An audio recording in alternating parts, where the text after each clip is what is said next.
Hi friend, नमस्ते प्रणाम। मैं सोनी त्रिपाठी और पघुगट वाली भाभी स्वागत करती हूँ अपने यूट्यूब के चैनल में। कैसे हैं आप लोग? मैं तो बहुत अच्छे से हूँ। माता रानी से मनाती हूँ आप लोग भी जैसे रहिए, जहाँ भी रहिए मस्त रहिए, अपने अपने काम में व्यस्त रहिए। थोड़ा सा टाइम निकाल के हमारा वीडियो देखा कीजिए।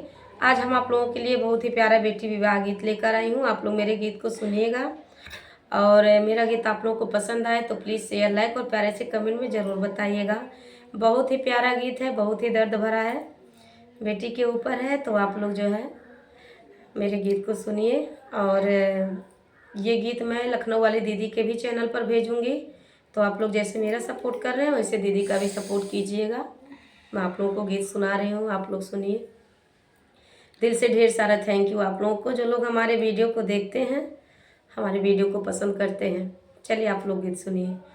काहे के मोरी धना से जिया लगायो, काहे के फूले चितराई, काहे के मोरी धना से जिया ले सोयो, बिटिया जे देलू काहे के मोरी धना से जिया लगायू, फूलवा जे दिलू चितराई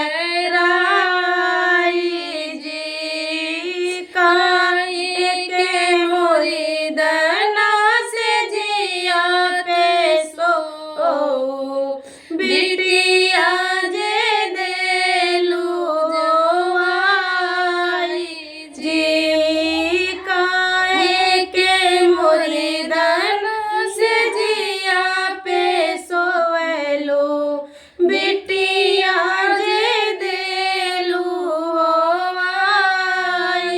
जी, निदिया के मतलब पिया से जिया लगवेली, फूलवा जे दिली चितराई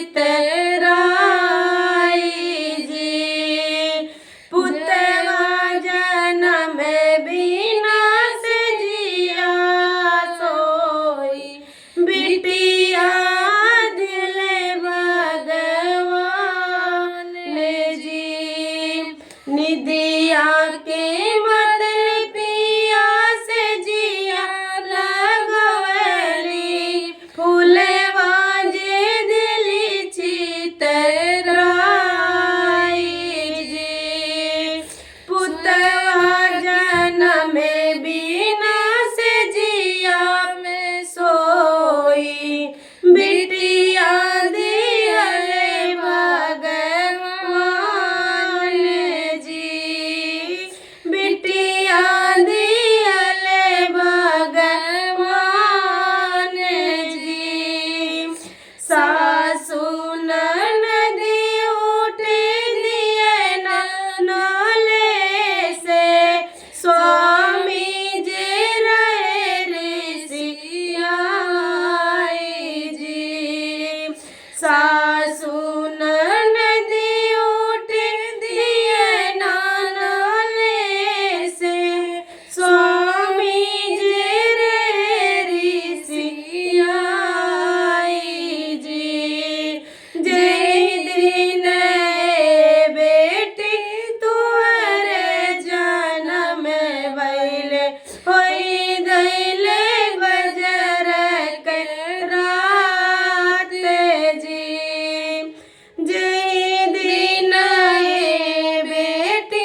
छूटी जाते बेटी के विरोध जी।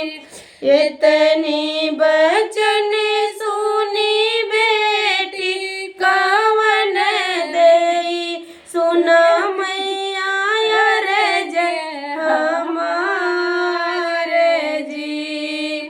इतनी बचन सुनी बेटी कवन देई, सुना मैया अर्ज हमारे जी। हमरे जन्म से बहुत दुख झेललो, कहे नाही दिहलो मुआई जी।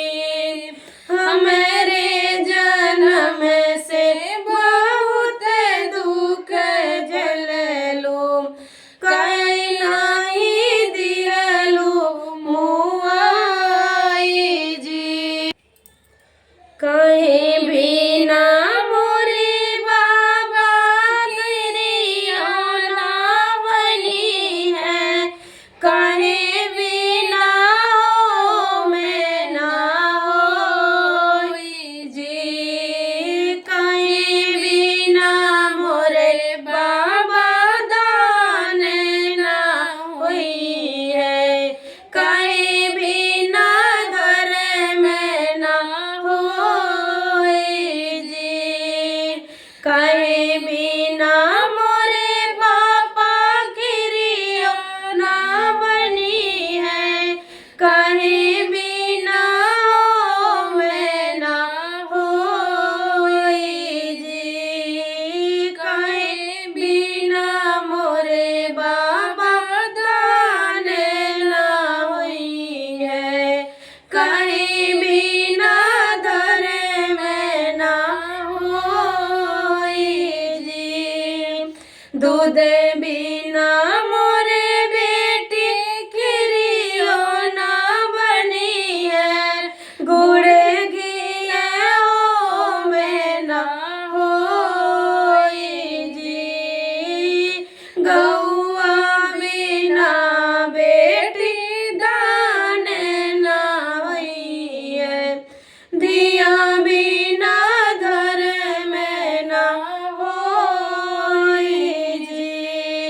दूध बिना बेटी खिरियो ना बनी है, गुड़ घिया हो मैं ना होई जी।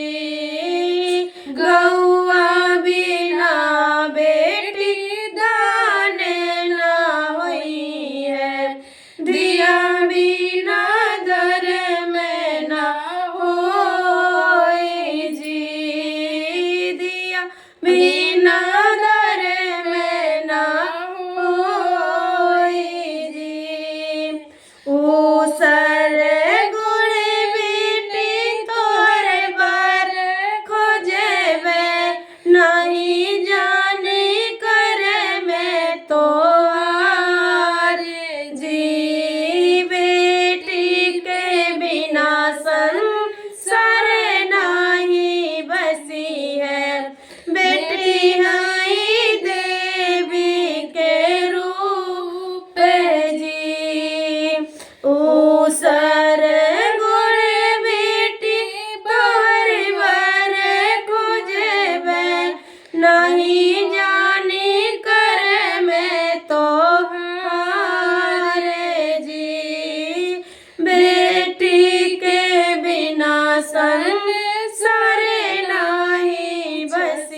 बताइएगा आप लोगों को हमारा ये विवाह गीत कैसे लगा।